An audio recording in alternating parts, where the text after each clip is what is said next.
Hello mga viewers! So, aking gagawin ngayon ay buko pandan with corn. So, 4 na flavors lang ang kailangan natin. Buko, gulaman, buko pandan flavor, corn, and then 2-in-1 Angel's Creme Densada. So, let's start!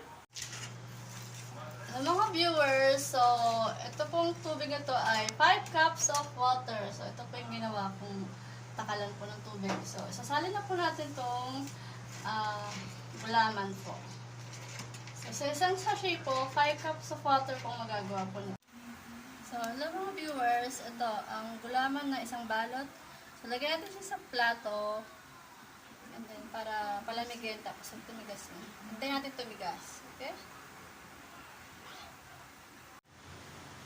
Ito po, matigas na po yung ating gulaman. So, iwain na po natin siya ng square-square. Okay. Hello mga viewers! So, ito na po yung gulaman na ginawa ko. So, lagay na po natin ang mga ibang ingredients. So, 2-in-1 condensada.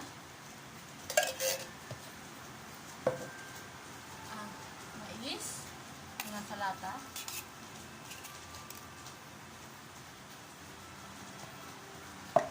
Then, buko.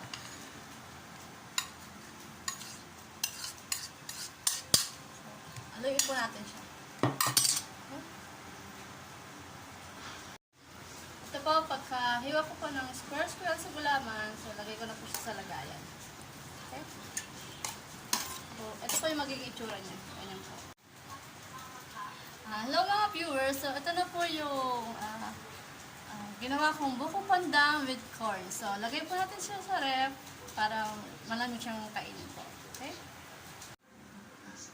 Hello mga guys, so tikman na po natin ang ginawa ko buko pandan with corn.